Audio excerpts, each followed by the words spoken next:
ہمارے ایک دوست ہیں حاجی صاحب، ہم ان کو کہتے ہیں، جامعہ رحمانیہ کے نام سے ایک مدرسہ ان کے زیر سرپرستی چل رہا ہے، اپنے علاقے کے نواب ہیں۔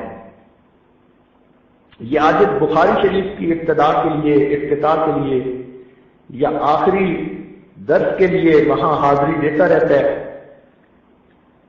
ایک مرتبہ کہنے لگے کہ حضرت میرا ایک کزن ہے، بڑا لینڈ لارڈ ہے اور اس پورے علاقے کا MNA ہے، ممبر نیشنل اسمبلی، اور وہ 35 سال سے ممبر نیشنل اسمبلی مستقل بن رہا ہے۔ علاقے کے اندر اتنا اس کا ہولڈ ہے کہ وہ اگر کسی کھمبے کو بھی اپنی طرف سے کھڑا کر دے تو لوگ اس کو بھی ووٹ دے کے MNA بنا دیں گے، پارٹی یہ ہو یا پارٹی وہ ہو۔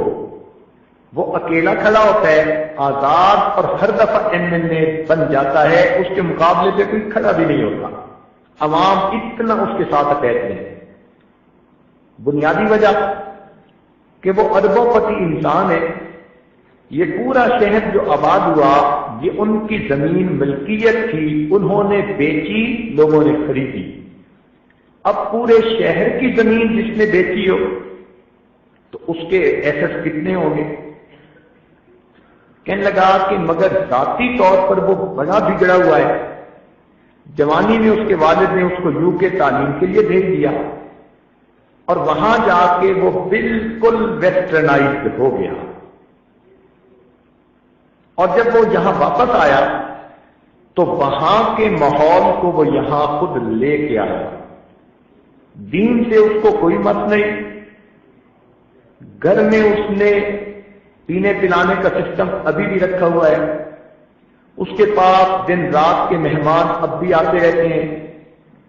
اس کی ذاتی زندگی اتنی گندی ہے کہ سوچ بھی نہیں سکتے، لیکن چونکہ مالدار ہے، لوگوں کے کام کرواتا ہے، لوگ کہتے ہیں جی اس کی ذاتی زندگی کا وہ جانے، ہمارے بیٹے کی نوکری لگوا دی، ہماری مصیبت دور کر دی، ہمارا کیس ختم کروا دیا۔ چونکہ وہ پبلک کے کام کرواتا ہے تو پبلک ووٹ اسی کو دیتی ہے۔ میرا جی چاہتا ہے کہ وہ لکھا پڑھا ہے، اس وقت اس کی عمر کوئی 65 سال کے قریب ہو چکی، تو اگر آپ اس کے ساتھ ملاقات کر لیں تو ہو سکتا ہے اس کی زندگی بدل جائے۔ اس عاجز نے کہا کہ ابھی تو فرصت نہیں، واپس جانا ہے۔ اتنا ہے کہ جب جاؤ تو اس کو اس عاجز کا سلام پہنچا دینا۔ جب اگلے سال پھر بخاری شریف کی تقریر کے لیے گئے تو حاجی صاحب بڑے خوش، حضرت میں نے پچھلے سال آپ کے سلام دیے تھے، اور MNA صاحب تھوڑی دیر سوچتے رہے، پھر کہنے لگے یار آپ کے پیر صاحب آئے تو میری بھی ملاقات کروانا۔ تو حضرت آج تو آپ کی میں نے ضرور ملاقات کروانی ہے۔ اس عاجز نے کہا کہ ان کے پاس جائیں اور جا کر کہیں کہ اگر میں آپ کو ملنے کے لیے آؤں تو بئس الفقیر علی باب الامیر، برا فقیر وہ ہوتا ہے جو کسی امیر کے دروازے پہ چل کے جائے، اور اگر آپ ملنے کے لیے آئیں گے تو نعم الامیر علی باب الفقیر، آپ نعم الامیر بنیں گے، فقیر کے پاس چل کے آئیں گے۔ اب آپ بتائیں کہ کیا کرنا بہتر ہے؟ جب حاجی صاحب نے جا کے اس کو کہا، اس نے کہا اچھا میری پجاروں نکالے۔ وہ تو وہی مدرسے نہیں آ گیا۔ مدرسے کے طلباء نے دیکھا کہ MNA صاحب آ گئے، وہ بڑے حیران کہ اس کا تو دین سے کوئی تعلق ہی نہیں نظر آتا تھا، نہ جمعہ میں، نہ مسجد میں، نہ عید میں، یہ تو بندہ ہی اور طرح کا تھا۔ خیر وہ مدرسہ میں آیا، اس عاجز کے پاس کمرے میں بیٹھا، اس عاجز نے اس کے سامنے تھوڑی دیر توبہ استغفار کے عنوان پر بات کی۔ سنتا رہا، پھر کہتے ہیں حضرت توبہ تو وہ کرے جس کی کچھ نیکیاں ہوں اور کچھ گناہ ہوں، اور جس کے پاس ہو ہی گناہ، نیکی ہو ہی نہیں، وہ کیا کرے؟ اس عاجز نے سمجھایا کہ نہیں، آپ کے پاس بھی نیکیاں ہیں، گناہ بھی ہیں۔ کہنے لگا میں تو کوئی نیکی کا کام نہیں کرتا۔ میں نے کہا دیکھو، نیکی صرف مصلے کے ساتھ وابستہ نہیں ہوتی، نیکی کا پھیلاؤ بہت زیادہ ہے۔ آپ کے پاس بیوائیں آتی ہیں، آپ ان کو سپورٹ کرتے ہیں؟ کہنے لگا جی ہاں کرتا ہوں۔ یتیم بچیوں کی شادیاں کرواتے ہیں؟ جی میں کرتا ہوں۔ دکھ اور مصیبت زدوں کی مصیبت دور کرنے میں ان کی ہیلپ کرتے ہیں؟ جی میں کرتا ہوں، یہ کام تو میں بہت کرتا ہوں۔ میں نے کہا یہ سب نیکی کے کام ہیں، اللہ تعالیٰ نے آپ کو نیکی کے کام کی بھی توفیق دی ہے، بس مصلے کے ساتھ آپ کو لگاؤ نہیں۔ آپ کی زندگی کی ترتیب ذرا اس وقت تک کافروں والی ہے، جو کافر ملکوں میں ہے، مگر چونکہ آپ کلمے پر ابھی قائم ہیں اس لیے ایمان سلامت ہے۔ آپ خدا کو مانتے ہیں، پیغمبر اسلام کو مانتے ہیں، قرآن کو مانتے ہیں، ملائکہ کو مانتے ہیں۔ کہنے لگا جی ہاں میرا ایمان تو پکا ہے۔ میں نے کہا باقی پھر سب غلطیاں معاف ہونے کے قابل ہیں۔ کہنے لگا جی اچھا پھر مجھے بتائیں میں کیا کروں۔ اس عاجز نے اس کو یہی بیت کے کلمات پڑھائے اور اس کے قلب پر انگلی رکھ کر اللہ اللہ کی ضرب لگائی اور اس کو کہا کہ بس آپ یہ ذکر مراقبہ کرنا شروع کر دیں۔ یا جب واپس آ گیا، اب ہوا کیا کہ یہ واپس گھر گئے تو ایک رات میں اللہ تعالیٰ نے ان کے دل کی حالت کو بدل دیا۔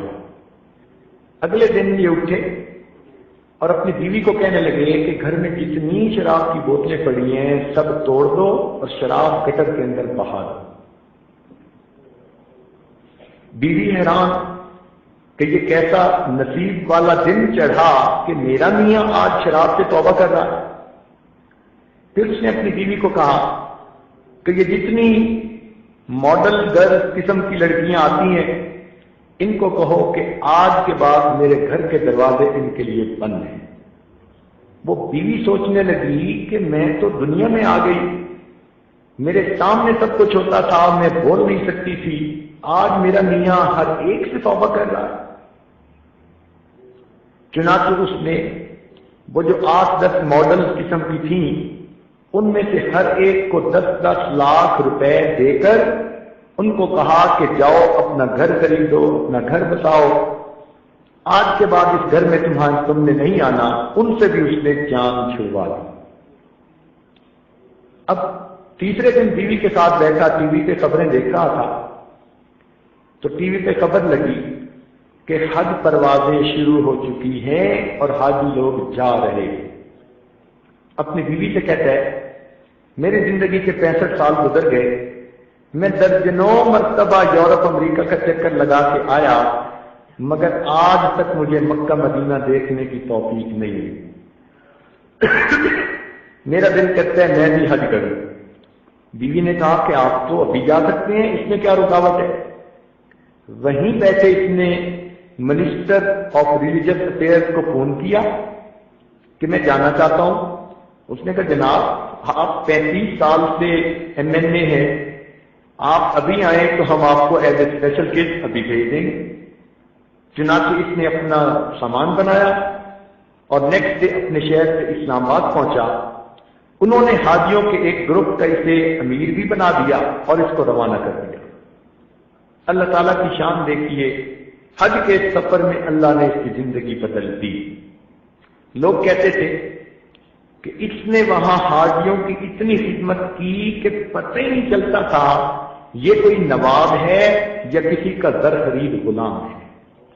ایسے مٹ کے خدمت کی اس نے، کھانے لا رہا ہے، حالانکہ یہ ہارٹ پیشنٹ بھی تھا۔ بہرحال جب یہ مدینہ طیبہ جانے لگا تو اس کے دل میں یہ بات آئی کہ میں اللہ کے محبوب کے در پہ حاضر ہو رہا ہوں، میں اپنی شکل تو بنا لوں پہنچنے والی۔ چنانچہ اس نے چہرے کے اوپر داڑھی والی سنت سجانے کی نیت کر لی۔ اب یہ حج کے بعد واپس آیا، لوگ حیران، سر پہ ٹوپی، چہرے پہ ریچھ سجی ہے، 5 وقت کا نمازی بن گیا۔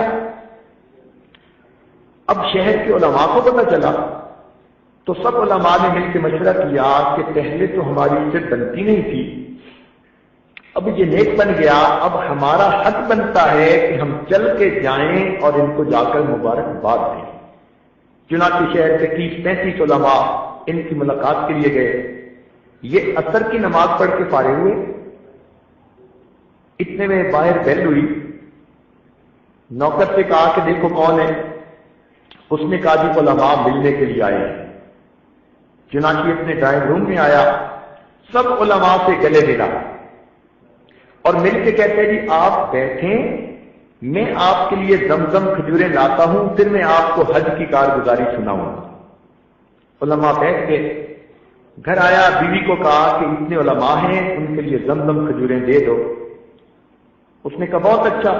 چنانچہ وہ چھوٹے چھوٹے کپوں میں زمزم ڈالنے لگی، ان کے ہاتھ میں تسبیح، سر پہ ٹوپی، یہ اپنے بیڈ کے اوپر بیٹھ کر تسبیح پڑھنے لگے۔ اللہ تعالیٰ کی شان، اسی دوران ہارٹ اٹیک ہوا۔ جب بیوی زمزم لے کر آئی تو یہ اللہ کو پیارے ہو چکے تھے۔ پہلی زندگی دیکھیں کیا تھی، اور یہ دیکھیں کہ اللہ نے بیت کی برکت سے موت کیسی عطا کی۔ حج کر کے آئے ہیں، معافیاں مانگ کے آئے ہیں، چہرے پہ سنت سجائی، سر پہ ٹوپی ہے، پاک وضو ہے، عصر کی نماز پڑھی، ہاتھ میں تسبیح ہے، اور اس حالت میں ان کو موت آ جاتی۔